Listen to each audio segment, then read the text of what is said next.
Now I'd like to help kick off the premiere of an exciting new comedy show, which you're all going to enjoy for a long, long time, starring Tom and Dick Smothers. A man with an acoustic guitar stood in the middle of the national television stage.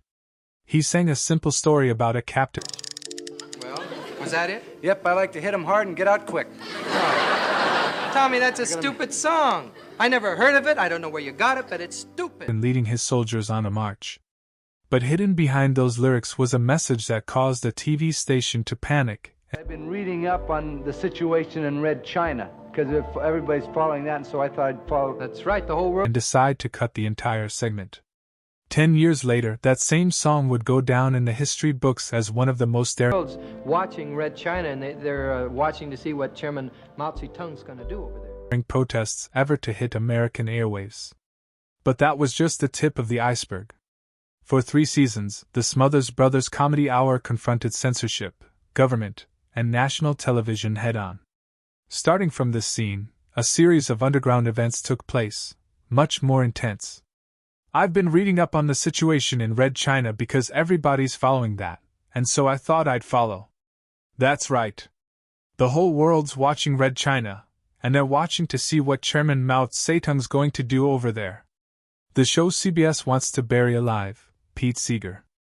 On September 24, 1967, during the second season of the Smothers Brothers Comedy Hour, folk singer Pete Seeger made his first appearance on American television in more than a decade after being blacklisted for refusing to testify before the House Un-American Activities Committee. With his silver hair, familiar acoustic guitar, and calm face, Seeger performed the song, "Waist Deep in the Big Muddy." "We were waist deep in the big muddy," the big fool said to push on the story, and the song tells the story of an army officer who stubbornly leads his troops across a dangerous river, even with warnings, and eventually drowns. The lyrics sound like a military picnic, but anyone who followed the news at the time understood that the implication was aimed directly at the American leadership who was bogged down in the Vietnam War. CBS ordered the entire performance cut from the broadcast, citing political sensitivity. But Tom Smothers reacted furiously. He argued that the song not only reflected the feelings of millions of Americans about the war but also was a test of freedom of expression on television. In an interview with the New York Times in October 1967, Tom called the censorship decision cowardly and an example of unwarranted network control. Behind the scenes, the fight escalated. Tom and Dick Smothers demanded that CBS rerun the performance. They not only wrote internal letters but also applied public pressure. Responses from viewers across the country poured into CBS headquarters. Letters, phone calls, even petitions, demanding a rerun. Both sides realized that the incident had gone beyond a television show. Nearly 5 months later, on February 18, 1968, Seeger returned and sang "Big Muddy" in its entirety on national air. This time, CBS caved to public pressure. The segment was not edited, but the price was much higher. CBS began to place the show under intense scrutiny. In an internal recording released by historian David Bianculli in 2023, censorship chief William Tankersley said, "We can't let this show become a pulpit for anti-war protesters." From a television perspective, this was a dangerous precedent. An artist who had been ostracized from the mainstream media system was re-emerging with a clear, unedited political message in prime time. Network executives saw this not as a single mistake, but as a dangerous long-term slide. George Sunga, the show's senior producer, revealed in a 2002 interview that CBS recorded every meeting between Tom Smothers and the censors after the event. During one tense meeting, Tom told the CBS representative, "If we can't say what we believe, there's no point in having this show." A dangerous precedent. Ironically, after the performance aired, the show continued to have high ratings and positive reviews. Pete Seeger not only performed but became a symbol of renewed creative freedom on television. But for CBS, the incident marked the beginning of a period of strict control. Every script, every line of dialogue, every guest from that point on had to be reviewed line by line. Seeger himself later admitted that he had no idea that a folk song could cause such a backlash. But as Tom Smothers himself said in an internal meeting recorded by producer Ernest Chambers, Television is a perception-shaping tool. If they're afraid of a song, it's doing its job. Draft destroyed. On September 15, 1968, the first episode of the third season of the Smothers Brothers Comedy Hour opened with a special guest, Harry Belafonte, a black artist known for his civil rights activism and outspoken anti-war views. He performed "Don't Stop the Carnival," a song with a lively melody that seemed to escape political overtones. But it was the way the show handled the visuals that CBS reacted to. During Belafonte's performance, the producers intercut documentary footage of the August 1968 crackdown on protesters at the Democratic National Convention in Chicago. The violence was clear: police beating protesters, tear gassing, and arbitrary arrests. The images were unblurred, uncut, and accompanied by a cheerful soundtrack that added a sense of cruel satire. CBS orders cut. The reaction from CBS came at an internal preview. Executives immediately ordered the entire segment cut. Tom Smothers objected vehemently, insisting that putting the truth on television was not a disruptive act but a moral duty. But CBS would not budge. According to a September 20, 1968 article in the Washington Post, the network issued an internal memo that the segment could damage the image of the entire network. At a press conference 3 days later, Tom Smothers told reporters, "We didn't add anything to the truth, we just didn't take it away." Letters of protest. At the same time, hundreds of letters of protest were sent to CBS from viewers across the country, many of them from American veterans and college students demanding that the segment be rebroadcast. What was most outrageous was not the removal itself, but what followed. In a 2022 interview with PBS, executive producer Ken Fritz confirmed that the original footage of the segment was intentionally destroyed by CBS rather than simply archived or held in reserve. The goal, he said, was to ensure it would never be replayed, leaked, or used as evidence. It was one of the few instances in American television history where a segment was completely destroyed due to political considerations. Nonetheless, a rough copy of the footage was kept in a personal archive by Tom Smothers. In 2021, the footage was discovered during the preparation of the PBS documentary The Smothers Brothers, Comedy in Conflict. When the documentary aired in November 2022, the original footage was shown to the public for the first time. The backlash was immediate.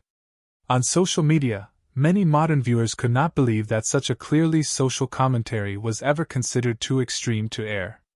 In the same documentary, media historian Alison Perlman notes, "The destruction of the tape by CBS demonstrates the extent to which they were afraid of a comedy that dared to show reality. They did not want audiences to face the truth, even if it was delivered through a funny song." She also notes that this event can be seen as the culmination of the battle between television censorship and television artists who wanted to use their voices responsibly. Elaine May censorship. On November 10, 1968, during the 7th episode of Season 3, the Smothers Brothers Comedy Hour taped a special written and performed by comedian Elaine May. The segment had nothing to do with war protests or street violence. It was directed at CBS, and it never aired. Elaine May plays a television censor who stands before the camera solemnly reading from a memo listing all the things that are not allowed to be said on national television: war, religion, race, injustice, police, capitalism, and even the mention of the word censorship. The list gets longer and longer as she reads. The pace of the skit becomes more and more frantic. At the end, May's character drops the sheet of paper, looks straight at the audience, and says, "If we're not allowed to say anything important, we're just fooling you with empty jokes." Then she rips up the entire script and leaves the stage in silence. Tom Smothers proposed airing the skit in its entirety, unedited. CBS immediately rejected it. In a meeting with programming director Mike Dan, Tom asked for a reason for the cut. The answer: "It offends the system." As producer Ernest Chambers revealed in a 2023 article in the Journal of Broadcasting and Electronic Media, CBS rejected the skit not because of its specific political content, but because it openly exposed the censorship mechanism they themselves operated. Elaine May never appeared on the show again. Tom Smothers threatened to resign if CBS continued to cut content with strong opinions. In a meeting that was later recorded and released, Tom told CBS executives, "Comedy is not designed to put people to sleep. It may make people laugh, but if they don't think about it afterwards, we've failed." After the scrap segment, CBS implemented an even stricter script-checking process. Every line of dialogue, every musical number, every scene had to be approved days before filming. Remarkably, Elaine May's skit was not destroyed. A rough recording survives, preserved by her in her personal archive. In 2022, the recording was restored by PBS and included in a documentary about the show. It was the first time audiences have heard the entire performance. Historian David Bianculli, who interviewed Elaine May in the 1980s, notes in the documentary the skit was more than just a joke. It was a forewarning, a precise representation of what happened next. The show was stifled from the inside out. Monologue deleted. On the evening of February 9, 1969, in episode 19 of season 3, Tom Smothers took the stage alone to deliver a short monologue just before the next comedy segment. But this time there was no joke. He looked into the camera and said, "We're spending billions of dollars to bomb a country whose people just want to live in peace. Does anyone else think that's ridiculous?" The line wasn't part of the pre-submitted script. It was added just before filming, and the studio audience heard it in full. CBS didn't let it get out. In the final broadcast, the monologue was cut entirely, replaced by a commercial. The reason given was that the content was not suitable for the entertainment format. But the interference didn't stop with the edits. 3 days later, Tom Smothers was summoned to the office of CBS chairman William Paley. According to his memoir Dangerously Funny, Paley told him bluntly, "You're turning this program into a propaganda newspaper. Stop it or we'll cancel it." Tom replied, "If telling the truth is propaganda, I'd rather be propaganda than be silent." Meanwhile, the reaction from viewers was swift. Many who were present at the taping sent letters to CBS wondering why the speech had been cut from the broadcast. One of the letters, quoted in the Los Angeles Times on February 15, 1969, read, "Why cut out such a simple and reasonable idea? Television is a place where the public should be able to hear a full range of opinions, even if they disagree." What Tom Smothers didn't know at the time was that CBS had been compiling an internal dossier on him since late 1968. In a December 2023 interview with The Hollywood Reporter, historian Catherine Kramer Brownell revealed that CBS was compiling every controversial statement, action, and situation Tom had made in preparation for a legal and media action justifying his termination. The dossier included a note from censorship chief William Tankersley. "Tom Smothers is a threat to the stability of the network." The monologue incident was not only a flashpoint between Tom and CBS, but also created internal tension with Dick Smothers. According to producer Ernest Chambers, Dick said in a private meeting, "I support Tom, but the show is drifting away from its original purpose. We need to know the boundaries in public." Nevertheless, the brothers remained absolutely united. CBS canceled the show. In April 1969, CBS made it official. The Smothers Brothers Comedy Hour was canceled. The reason given was administratively simple. The show had failed to submit its approved episodes on time, violating the terms of its contract. But what was going on behind the scenes was far more complex and political. Documents from the later release of the Smothers Brothers vs. CBS lawsuit showed that the Smothers Brothers had submitted tapes on time multiple times, but CBS deliberately delayed approval of the content to create administrative reasons for canceling the show. Tom Smothers provided evidence of tape delivery records and unusually long approval times. Notably, at the time, the show was still among the top 10 most watched shows in the country. The real reason for CBS's decision, nonetheless, was not technical. In 2024, at a conference at UCLA, media historian Robert Thompson released a recently declassified set of internal documents from the Library of Congress. Among them was a letter dated February 6, 1969, from H.R. Haldeman, a senior advisor to President Richard Nixon, to William Paley, the president of CBS. The letter asked CBS to strictly control anti-war and divisive messages on the air. Below, a handwritten note read, The Smothers brothers are out of control. Also included in the documents are transcripts of calls between White House officials that refer to the show as a potential threat to the control of mass media. What the government cannot censor directly, it exerts indirect pressure through sponsors, advertising boards, and high-level relationships with network owners. CBS did not dispute the authenticity of the documents. In a brief statement after the conference, the network said only, "The decision to cancel the show was based on a number of complex factors at the time." This adds to the suspicion that the cancellation was not due to content alone, but rather the result of a coordinated campaign by television executives and the political class bent on controlling public opinion. Tom and Dick Smothers decided to sue CBS for violating their freedom of expression and unilaterally terminating their contract without due process. The case dragged on until 1975, when the Smothers won the case and were awarded $776,300. But according to Tom himself, this was not a real victory. "We won legally, but we lost culturally," he said at a press conference after the trial. "They sent the message that telling the truth is not welcome on television." Since 1969, no entertainment program on national television has been as openly confrontational with the political system as the Smothers Brothers Comedy Hour. Anything that might spark controversy was banned or censored. The effects of the cancellation lasted for years as producers and writers learned the lines. "No politics, no war, no television, the Survivor." The Survivor segments. Not all socially conscious pieces were completely cut from the airwaves. Some were played but only once, then removed from all official recordings or heavily edited in later releases.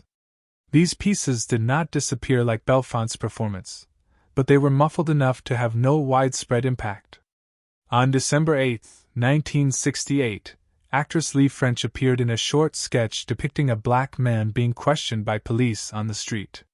When he tried to explain that he was on his way home from work, he was pushed against a wall, interrogated, and ended with the words, "I don't know if it's illegal to go home."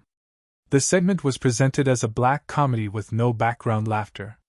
CBS allowed it to air but only once. When the show was re-released on tape in the 1990s, the segment was no longer featured. Tom Smothers, in a 1968 interview with Time, confirmed that the network had asked that the scene not be included in any subsequent official recordings. The reason was not the content but that the social context had changed.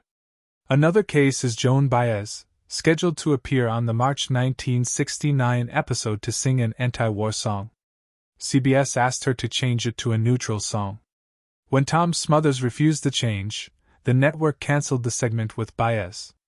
According to producer Ken Fritz, Baez later sent Tom a thank you note which included, "You chose truth over safety." Additionally, several other socially themed segments were quietly altered, dialogue was edited, lyrics were cut, or background laughter was added to lighten the tension.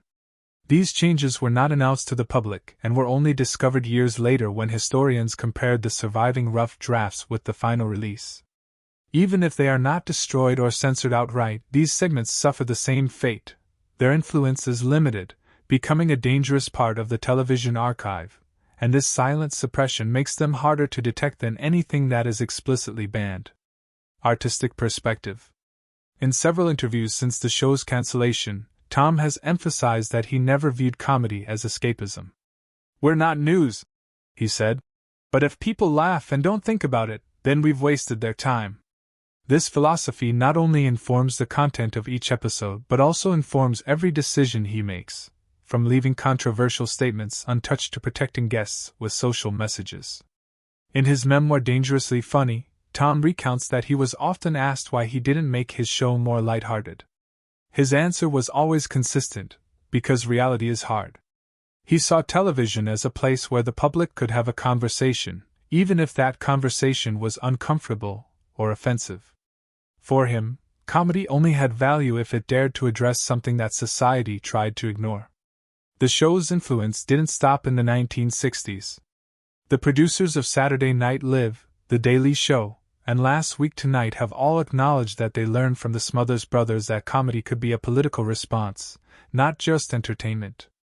Tom Smothers laid the foundation for how modern television comedy approaches social issues, not by ducking, but by taking a clear stand. Thank you for sticking around. What was once forbidden, hidden, or thought forgotten is now being seen with clearer eyes. If you think these scenes are worth revisiting, if you believe television should not only entertain but also remind us of the things that were once suppressed, leave a comment below.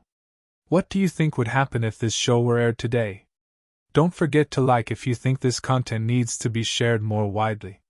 Subscribe so you don't miss out on other stories that have been hidden. And if you know someone who needs to see this scene again, share the video with them because sometimes all it takes is one rewatch, and nothing will ever be the same again.